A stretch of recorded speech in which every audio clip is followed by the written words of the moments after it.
Hey everyone, today I'm going to show you the chess match between Kasparov and Anand that happened in 1995. This match is called Home Cookin', and Kasparov is playing the white pieces and Anand is playing the black pieces. Kasparov decides to start off with e4, and Anand decides to go with e5, a typical opening. Kasparov goes with knight to f3, trying to get his minor pieces involved into the game. And Anand decides to go with knight to c6, trying to protect his e5 pawn. Kasparov decides to go with bishop to b5, trying to pin down that knight later in the game when Anand decides to move his d-pawn. Anand decides to go with a6, trying to kick off Kasparov's bishop. Kasparov decides to go with bishop to a4, trying to move it out of harm's way. Anand decides to go with knight to f6, trying to target that e4 pawn. Kasparov, instead of protecting his e4 pawn, decides to castle instead, and Anand just decides to take the pawn. Kasparov decides to go with d4, trying to control the center, and Anand decides to go with b5, trying to knock off his bishop. Kasparov decides to move his bishop down to b3, trying to take control of that long diagonal, and Anand decides to go with d5, trying to control the center as well and also protect his knight. Kasparov decides to go and take the pawn on e5, and Anand decides to move his bishop to e6, trying to protect his other pawn, his d-pawn.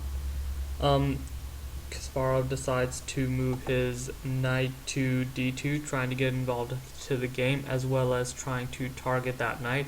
If he had moved it to another place like c3 to try and target it, then Anand would simply take the knight, and then Kasparov would have to take with the pawn, and then he would have double pawns, and Kasparov does not want that. Anand decides to go with knight to c5, trying to target the light square bishop, the most powerful bishop for the white side, and Kasparov decides to go with c3, so that he doesn't have to take with the pawn. Instead, he can take back with the queen, so that he doesn't have double pawns. Anand decides to go with d4, trying to attack, and Kasparov decides to go with knight to g5, trying to do a counterattack by attacking Anand's light square bishop.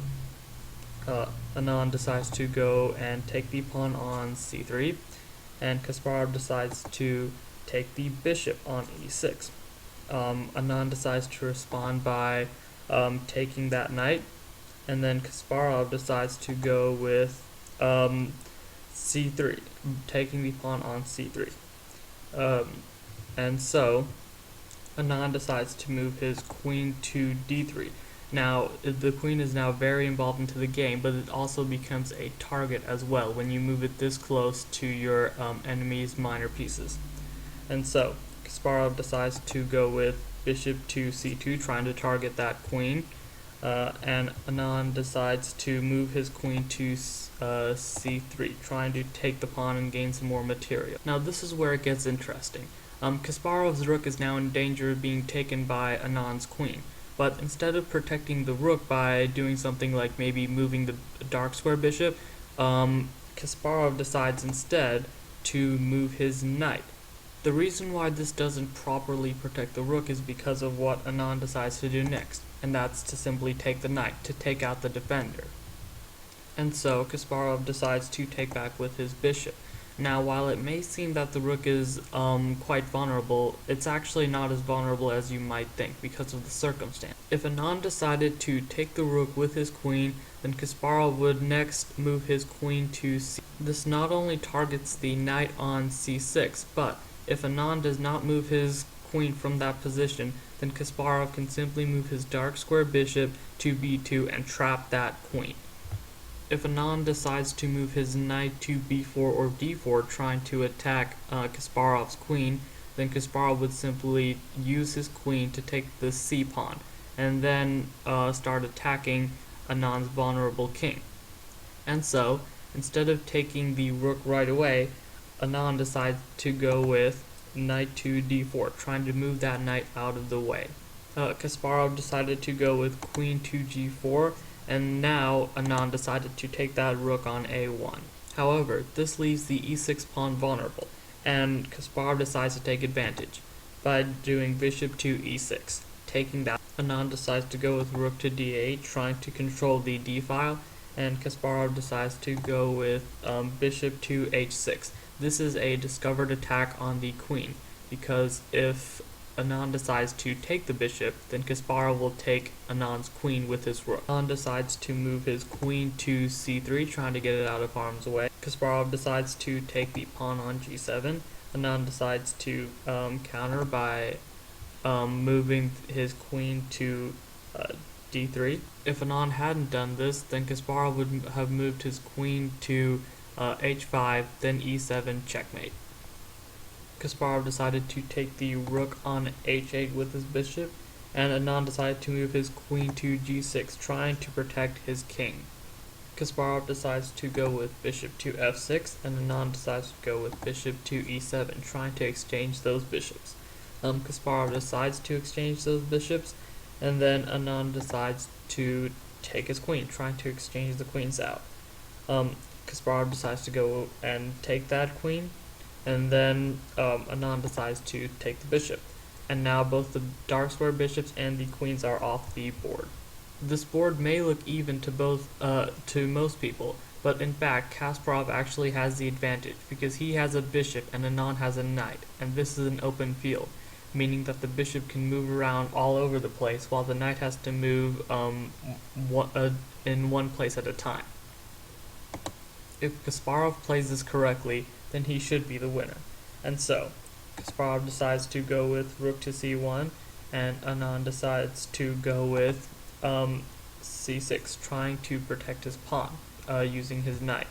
Kasparov decides to go with f4, preventing any back row checkmates, and Anand decides to go with a5, trying to get some of his pawns promoted.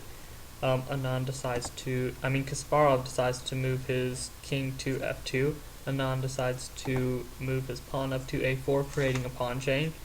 Kasparov decides to move his king to e3, attacking the knight, which might become vulnerable in the game if Anand decides to move his rook. Anand decides to move his pawn up to b4, continuing the attack on the queen side and trying to get his pawns promoted. Kasparov decides to move his bishop to d1, and not wanting to let that happen, and also targeting the pawn on the a file. Anand decides to move the pawn down to a3 to prevent it from being taken. And then Kasparov decides to move his pawn up to g4, also wanting to get his pawn promoted.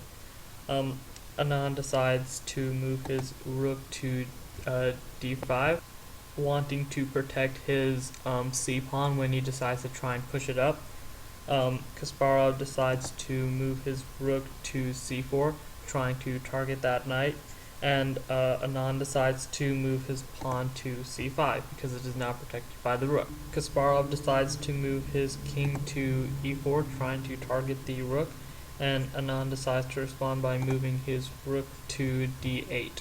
Kasparov decides to take the pawn on c5, and Anand decides to respond by moving his knight to e6, trying to target the rook.